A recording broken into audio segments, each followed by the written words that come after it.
Que no pueden ser presenciados por niñas, niños y adolescentes sin supervisión.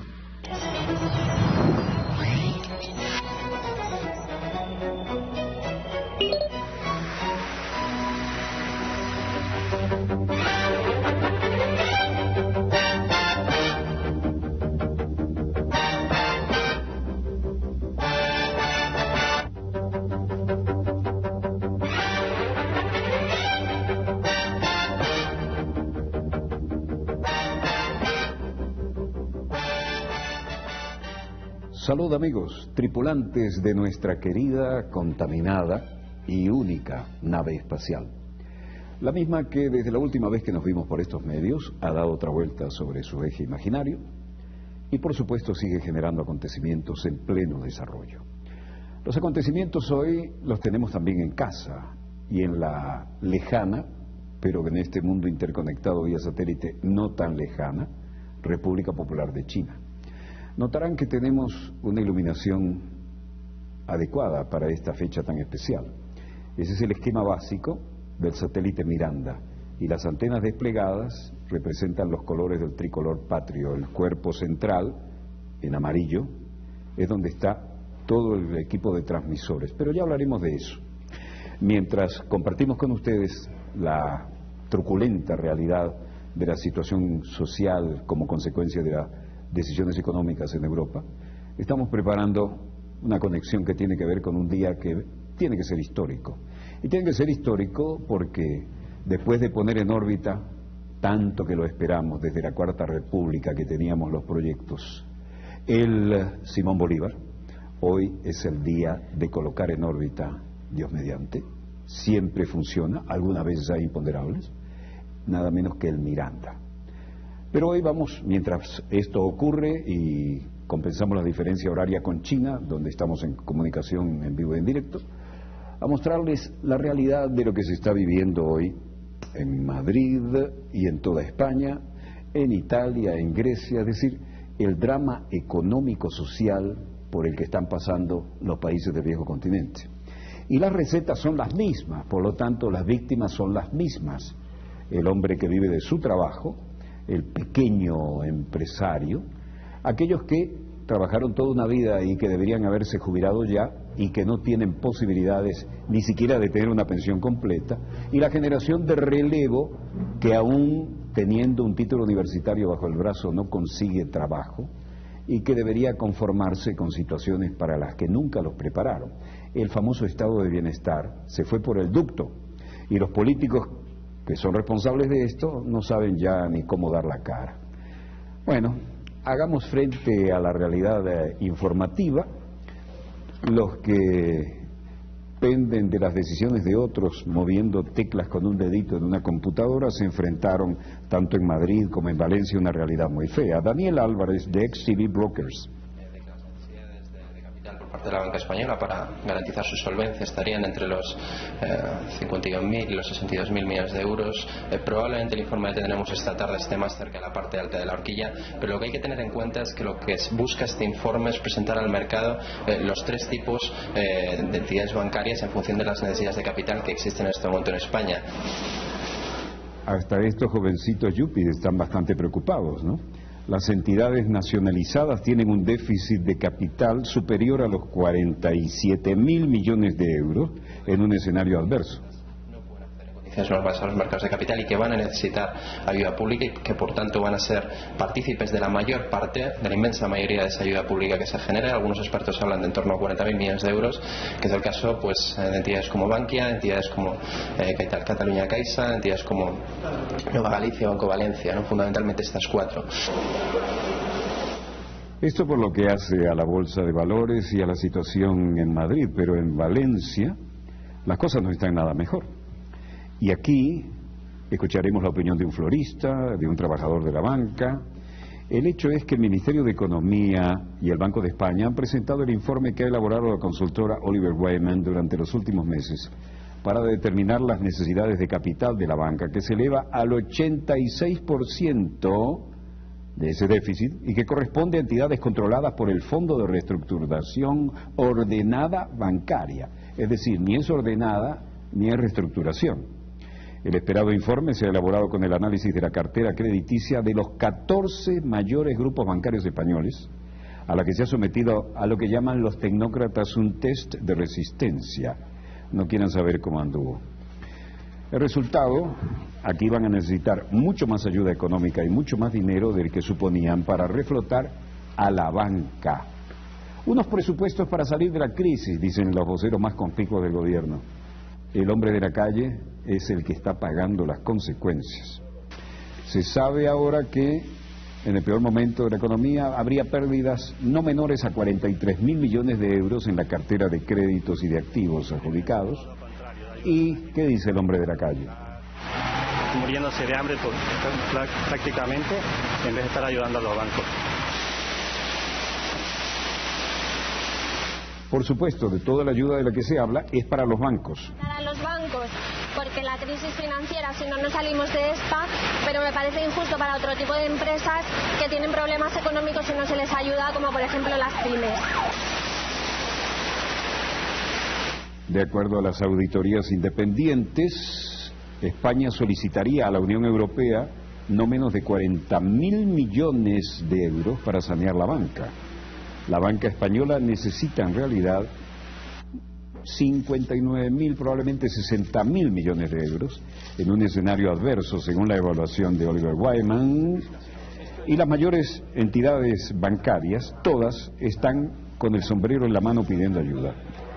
Bankia necesitaría unos 25.000 millones, Catalunya Bank unos 11.000 millones, NSG Banco unos 7.500 millones de euros. A una cifra de necesidades agregadas de capital de 59.300 millones de euros. Si uno lo que hace es utilizar una aproximación algo más realista a las necesidades o más cercana a las necesidades reales, y lo que hace es considerar los efectos de las fusiones en marcha y al mismo tiempo tiene en cuenta el tratamiento fiscal que tiene el deterioro de los activos, pues entonces las necesidades agregadas de capital pues descenderían hasta 53.700 millones de euros. Quien lo dice es el vicegobernador del Banco de España, Fernando Restoy, y no hay nada bueno que salga por su boca. De capital se concentrarían en esas 4 entidades que ya están participadas por el FROB. Habría al mismo tiempo 3 entidades no participadas por el FROB que también requerirían capital adicional, aunque una cuantía ciertamente inferior a la correspondiente a cada una de las entidades que en ese momento están participadas, como decía, por el FROB. No, alguien tenía que dar la cara, ¿no? El secretario de Estado para Economía, Fernando Jiménez Latorre, fue un poco más lacónico.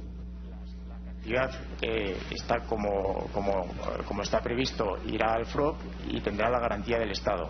Y será el FROB el que inyecte el capital a las entidades. Mientras esto ocurría en el Reino de España, en Roma las cosas no estaban mejor. Y en Italia la gente se ha encontrado con una huelga general masiva y protestas contra el ajuste, es decir, el paquetazo. Más de 30.000 trabajadores de las 2 principales centrales sindicales recorrían hoy el centro de Roma para protestar contra los ajustes en el gasto público por parte del gobierno. Representantes de la CGIL Unión. Praticamente tutte le politiche che ha fatto fino ad oggi ha fatto pagare solo ed esclusivamente le fasce più deboli. Estamos aquí para protestar contra el primer ministro Mario Monti y sus políticas, porque hasta ahora no ha hecho sino hacernos más débiles y tenemos que pagar nosotros. Este ex soldado, Emilio Miraglia, dice: en este momento no podemos ver un futuro, no tenemos esperanza y particularmente no la hay para la gente joven. Bueno, desde Roma y Lazio, ¿no? Y una mujer policía, Cristina Garbin, dijo: estamos aquí porque continuamos en contra de los cortes a los trabajadores públicos, que son los que sufren y son penalizados. No solo los trabajadores, sino los servicios a nuestros ciudadanos. Los empleados públicos en huelga por los recortes previstos en el paquetazo neoliberal, en contra del gobierno tecnócrata de Mario Monti. Y las manifestaciones en las que participaron italianos llegados de todo el país se realizó bajo el siguiente lema: basta de cargar a los más débiles, ya hemos dado lo suficiente. Las cifras más conservadoras hablaban de 30.000 trabajadores de las dos principales centrales. Y aquí estaban las dos principales centrales unidas en contra de la política actual del gobierno y el paquetazo neoliberal. La CGIL, una líder, Susana Camuso, llevaba la voz cantante y decía: estamos protestando porque no estamos de acuerdo para nada en nuevos cortes contra la administración pública y el sector pubblico, porque esto nos lleva sino a menos trabajos y a deterioro. Il taglio lineare che viene fatto sulle pubbliche amministrazioni e sul lavoro pubblico, perché questo determina, oltre che una caduta del lavoro, avendo già tanta disoccupazione nel paese, anche una caduta dei servizi ai cittadini. Desde Roma hasta Milán y ante las oficinas públicas más importantes de la conducción de Milán, los trabajadores también se hacían sentir, y Franca Amel le decía: esta es la peor cosa para las comunidades de los trabajadores, el servicio público. Y queridos ciudadanos, esto no va a funcionar, tendremos más cortes, no vamos a tener mejora ninguna y van a seguir cortando puestos de trabajo, incluso si tenemos peores trabajos. Per i cittadini, i servizi pubblici, cari cittadini, verranno completamente ridotti, peggioreranno e noi lavoratori non ne possiamo più, perché se ci tagliano il personale lavoriamo sempre peggio. Se vino desde Milán para expresar su solidaridad y uno de los destacados sindicalistas, Bartolomeo Perna, decía: estamos contra los gastos, estamos contra las medidas del gobierno, han ido contra los profesores, ahora van contra los técnicos, están haciendo cortes en cualquier dirección, sin que se hayan dado cuenta de quiénes están perdiendo todo y cómo está funcionando la cosa. Effettivamente ci sono gli sprechi. Así, todo el mundo... Solo el socialismo può salvar Italia. Están directos con la idea de cambiar totalmente el sistema y ponen al jefe de gobierno, casi haciendo funcionar, ni con música funciona bien esto.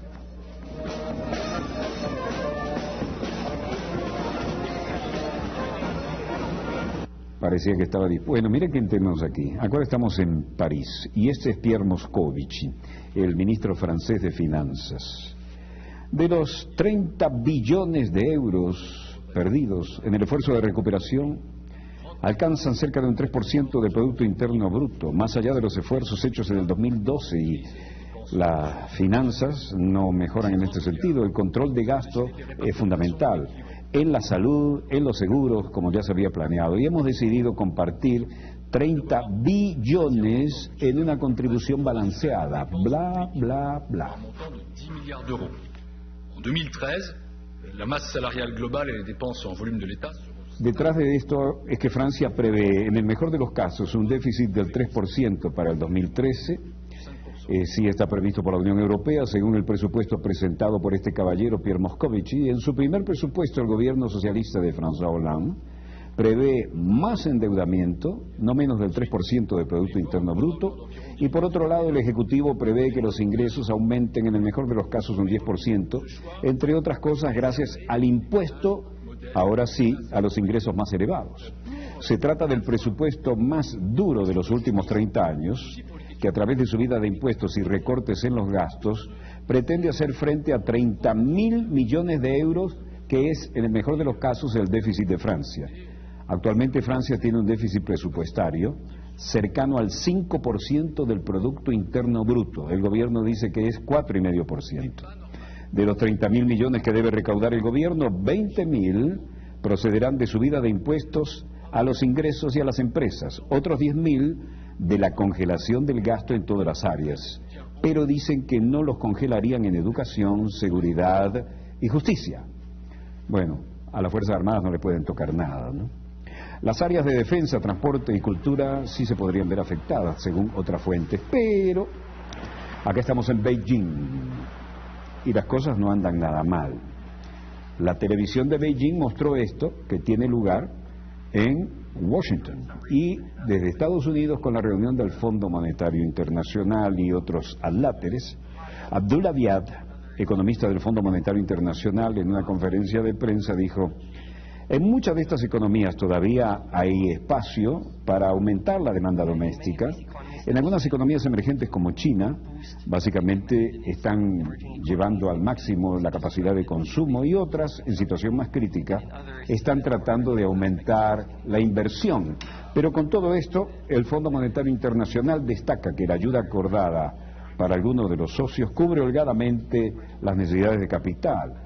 Por lo menos trataban de decir que en el caso de España, que al fin parece que pidió ayuda, podría recibir lo necesario, pero eso no garantiza la gestión a futuro. Y en Nueva York, el cierre del Wall Street, las cosas no estaban de mejor ánimo. Wall Street cae tras un repunte y persiste seriamente la preocupación por el crecimiento que se refleja en el Congreso en un año electoral. Las caídas se ampliaron luego de conocerse que el índice de gerentes de compra sobre la actividad económica en la región central de Estados Unidos cayó mucho más de lo esperado en septiembre.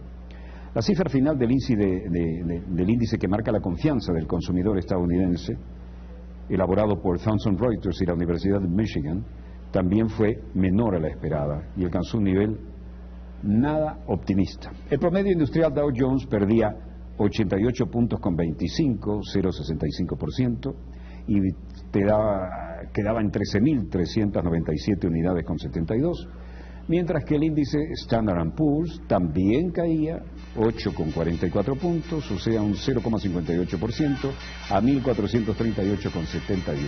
Toda la baja, pero los que van al balcón siempre sonríen.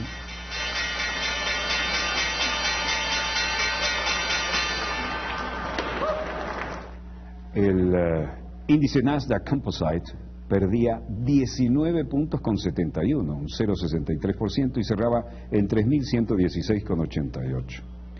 Standard & Poor's acumula retrocesos de 1,6% en lo que va de semana, sumado a una segunda semana consecutiva en números rojos, aunque el repunte de ayer redujo las pérdidas arrastradas por 5 días seguidos en caídas. El Dow quedó, como hemos dicho, y ha perdido 1,5% en la semana, y el Nasdaq un 2%. Las 10 sectores del Standard & Poor's caían también, aunque las pérdidas eran limitadas. Violencia en Siria, la guerra mediática comparada con lo que ocurre en el teatro de operaciones, y como de costumbre nos dicen, esto es un video amateur, no podemos de ninguna manera verificar su autenticidad, y está basado en ciertas páginas web, es decir, las ONG que están metiendo la mano hasta el codo.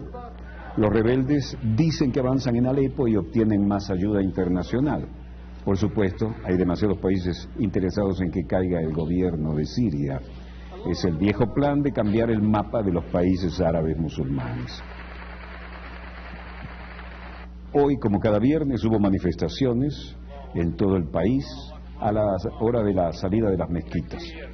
Y esta gente, que tienen pinta desde mercenarios hasta aficionados demasiado entrenados, siempre tienen una cámara y siempre tienen una página web que levante la señal en esta guerra informativa, pero siguen pareciendo la Armata Brancaleone. En el frente de Saladino, al suroeste, hemos tomado bases del ejército regular, dicen en un comunicado. Al menos 25 soldados murieron en este ataque, informó Abu Furat, uno de los comandantes de la brigada Al-Tawhid, en la más importante de Alepo. Según esta fuente no comprobada, no obstante, los insurgentes debieron replegarse en la zona, dicen que por falta de municiones. Eso significa que hubo un contraataque de las tropas del gobierno y se los llevaron por delante. Los mandos rebeldes afirmaron haber avanzado en los barrios de Az-Zukari e Itza en el norte. El nuevo objetivo de los rebeldes es la mezquita de los Omeyas en la línea del frente, en el corazón de la ciudad vieja. Esto lo dijo un periodista de France Press. Por el momento, el gobierno no es capaz de vencer, los rebeldes no pueden controlar la totalidad de los barrios y la situación está estancada, dijo Rami Abdelrahman. El jefe, que es parcial porque es de una organización opositora, dijo que los rebeldes disparan con morteros contra Soleimani y Sayed Ali. Mientras tanto, en Nueva York, la secretaria de Estado, se hacía presente en la fluida situación en un encuentro de amigos de Siria. Y decía la señora Clinton, Teherán hará todo lo que pueda para manejar la protección de sus amigos, especialmente en Damasco, dijo. Pero déjeme ser franca, el régimen tiene su vida más importante, su línea de vida, sus suministros, todo en Irán. La última semana, un alto oficial iraní públicamente reconoció que los miembros del Cuerpo de Guardia Revolucionarios de Irán están operando dentro de Siria, eso lo dice ella, ¿no? Pero ya no hay duda de que Teherán hará todo lo que tenga que hacer para proteger a su amigo en Damasco. Y esto evade al mismo tiempo las sanciones internacionales. Clinton advierte que Irán hará lo que sea para proteger al gobierno sirio. No hay ninguna duda de que Teherán hará lo que sea para proteger a su representante y compañero en Damasco, al igual que hará todo lo posible para evitar las sanciones internacionales. Pero vean con quién anda acompañada la señora. En el mismo foro, el ministro de Relaciones Exteriores de Francia, Laurent Fabius, ha descrito a Siria como un proceso complejo, pero en el que ya no hay marcha atrás, habida cuenta de que la población lleva esperando más de 18 meses a que las cosas cambien. Fabius ha marcado dentro de la perspectiva de su gobierno el incremento de contactos con los rebeldes, lo dice abiertamente, según un discurso difundido por la prensa. Por su parte, el secretario general de la Liga Árabe, Nabil El Arabi, ha declarado que la situación se está volviendo más explosiva y ha apostado por iniciar un periodo de transición. En este caso, un periodo de transición significaría un cambio a otro régimen. Así lo ha subrayado él por si no había quedado suficientemente claro. El grupo Amigos de Siria lo constituyen, cuando no, Estados Unidos, el Reino Unido, Francia, Alemania, Arabia Saudita y Turquía, y se reúnen periódicamente para discutir el conflicto sirio al margen, por supuesto, del Consejo de Seguridad de la ONU, órgano en el que siguen sin lograr avances por las posturas de Rusia y China, que ahora reaccionaron, y no como el caso de Libia. Arlington, Virginia, estamos en el Pentágono. El secretario de Defensa, Leon Panetta, y está declarando, acompañado con el ministro de Defensa de Canadá, Peter MacKay, en una conferencia de prensa. Estados Unidos advirtió en esta oportunidad, a través de Leon Panetta, el desplazamiento de armas químicas en Siria. El secretario de Defensa, Leon Panetta, dijo hoy que el régimen, como le llaman ellos, movió parte de sus armas químicas a sitios más seguros. Panetta dio esta información durante esta conferencia de prensa en el Pentágono, y el funcionario estadounidense aclaró que pese a esos movimientos, los principales depósitos de arsenales químicos están intactos y bajo control estricto del gobierno de Siria, con lo cual está admitiendo que el gobierno de Siria está cumpliendo con lo que había dicho. Los vamos a cambiar para un lugar seguro, no tenemos intención de usarlos. Las declaraciones del secretario de Defensa estadounidense se producen el mismo día en que el Consejo de Naciones Unidas sobre Derechos Humanos decidió extender las investigaciones sobre el conflicto en Siria, que según la fuente de agencias cercanas al esfuerzo de intervención concienciador de esta gente, habría provocado en 18 meses 30.000 muertos. Según ¿quién? El opositor Observatorio para los Derechos Humanos, un sello que se reproduce en todas las ONG en todas las latitudes. Reunidos en sesión en Ginebra, 41 de los 47 miembros del Consejo votaron a favor de una resolución en tal sentido. Quienes votaron en contra: Rusia, China y Cuba. Otros 3 se abstuvieron. Larga declaración de Leon Panetta, que recibe la cobertura del caso porque, estancada la situación en el teatro de operaciones, seguimos en la guerra de comunicados. Por lo demás, se habla de enfrentamientos cerca del club Al-Oruba, un complejo deportivo en la zona de Bustán al-Basha, y dicen que las fuerzas de gobierno han destruido 8 automóviles de terroristas cargados de armas y municiones al sur de Alepo, lo que indica que hay un contraataque como mínimo. Además, el ejército sirio lanzó hoy una ofensiva contra algunos cuarteles rebeldes en el norte de Damasco, y en particular en Barzey, Jobar y Kabum, según lo reportado otra vez por el Observatorio para los Derechos Humanos. En tanto, el canciller egipcio Mohamed Ammar se reunió con sus colegas iraníes, Ali Akbar Salehi y el turco Ahmed Davutoglu, sobre la crisis siria, al margen de la Asamblea General de la ONU, por supuesto. porque allí están trancadas las iniciativas de la gente que le hace el juego a las potencias occidentales, entiéndase Estados Unidos, Reino Unido, Francia. Panetta habló mucho hoy, pero eso indica que no había sino especulaciones y no había un cambio radical como esperaban tener hasta ahora en el teatro de operaciones en Siria. The movement of some of these materials and whether or not they've been exposed to possession by the opposition. Hemos tenido alguna información de inteligencia que, viendo lo que está ocurriendo en diferentes sitios, nos permiten decir que por el momento la situación no ha cambiado. Están en posesión de armamento y no tienen información para confirmar lo que está realmente teniendo lugar en el teatro de operaciones cuando le hacían preguntas concretas los representantes involucrados allí. Él aparecía en esta oportunidad con el, como le dijimos, con el secretario de Defensa de Canadá, y en este sentido en las Naciones Unidas seguía la lucha, y miren quién está, el impresentable Lieberman, canciller del gobierno de Netanyahu. Vean la seguridad atrás, que tensa está.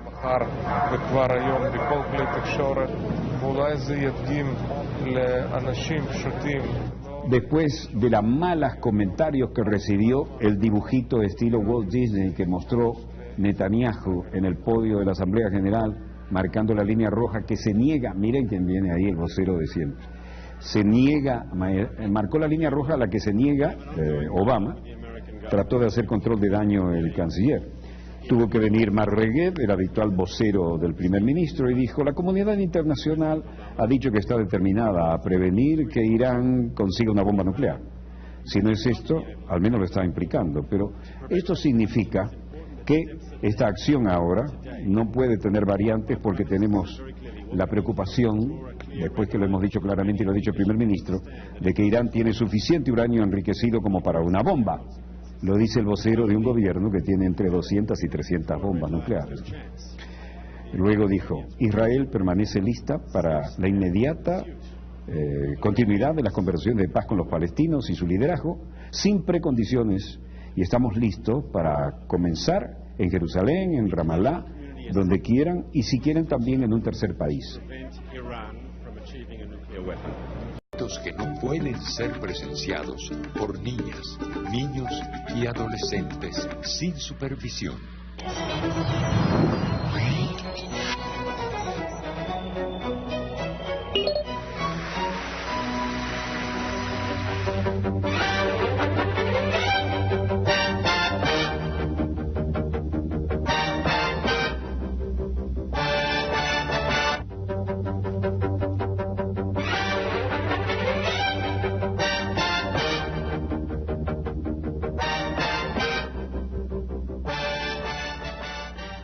Salud, amigos, tripulantes de nuestra querida, contaminada y única nave espacial. La misma que desde la última vez que nos vimos por estos medios ha dado otra vuelta sobre su eje imaginario y por supuesto sigue generando acontecimientos en pleno desarrollo. Los acontecimientos hoy los tenemos también en casa y en la lejana, pero en este mundo interconectado vía satélite no tan lejana, República Popular de China. Notarán que tenemos una iluminación adecuada para esta fecha tan especial. Ese es el esquema básico del satélite Miranda, y las antenas desplegadas representan los colores del tricolor patrio. El cuerpo central, en amarillo, es donde está todo el equipo de transmisores, pero ya hablaremos de eso. Mientras compartimos con ustedes la truculenta realidad de la situación social como consecuencia de las decisiones económicas en Europa, estamos preparando una conexión que tiene que ver con un día que tiene que ser histórico. Y tiene que ser histórico porque después de poner en órbita, tanto que lo esperamos desde la Cuarta República que teníamos los proyectos, el Simón Bolívar, hoy es el día de colocar en órbita, Dios mediante, siempre funciona, algunas veces hay imponderables, nada menos que el Miranda. Pero hoy vamos, mientras... Pues entidades como Bankia, entidades como Catalunya Caixa, entidades como Nueva Galicia, Banco Valencia, ¿no? Fundamentalmente estas cuatro. Esto por lo que hace a la Bolsa de Valores y a la situación en Madrid, pero en Valencia las cosas no están nada mejor. Y aquí escucharemos la opinión de un florista, de un trabajador de la banca. El hecho es que el Ministerio de Economía y el Banco de España han presentado el informe que ha elaborado la consultora Oliver Wyman durante los últimos meses para determinar las necesidades de capital de la banca, que se eleva al 86% de ese déficit y que corresponde a entidades controladas por el Fondo de Reestructuración Ordenada Bancaria. Es decir, ni es ordenada ni es reestructuración. El esperado informe se ha elaborado con el análisis de la cartera crediticia de los 14 mayores grupos bancarios españoles, a la que se ha sometido a lo que llaman los tecnócratas un test de resistencia. No quieran saber cómo anduvo. Los que penden de las decisiones de otros moviendo teclas con un dedito en una computadora se enfrentaron tanto en Madrid como en Valencia a una realidad muy fea. Daniel Álvarez de XTB Brokers. Por parte de la banca española para garantizar su solvencia estarían entre los 51.000 y los 62.000 millones de euros. Probablemente el informe que tendremos esta tarde esté más cerca de la parte alta de la horquilla, pero lo que hay que tener en cuenta es que lo que busca este informe es presentar al mercado los tres tipos de entidades bancarias en función de las necesidades de capital que existen en este momento en España. Hasta estos jovencitos yuppies están bastante preocupados, ¿no? Las entidades nacionalizadas tienen un déficit de capital superior a los 47.000 millones de euros en un escenario adverso. Normales a los mercados de capital y que van a necesitar ayuda pública y que por tanto van a ser partícipes de la mayor parte, de la inmensa mayoría de esa ayuda pública que se genera. Algunos expertos hablan de en torno a 40.000 millones de euros, que es el caso. Esto ocurre y compensamos la diferencia horaria con China, donde estamos en comunicación en vivo y en directo, a mostrarles la realidad de lo que se está viviendo hoy en Madrid y en toda España, en Italia, en Grecia, es decir, el drama económico-social por el que están pasando los países del viejo continente. Y las recetas son las mismas, por lo tanto las víctimas son las mismas. El hombre que vive de su trabajo, el pequeño empresario, aquellos que trabajaron toda una vida y que deberían haberse jubilado ya y que no tienen posibilidades ni siquiera de tener una pensión completa, y la generación de relevo que aún teniendo un título universitario bajo el brazo no consigue trabajo y que debería conformarse con situaciones para las que nunca los prepararon. El famoso estado de bienestar se fue por el ducto y los políticos que son responsables de esto no saben ya ni cómo dar la cara. Bueno, hagamos frente a la realidad informativa.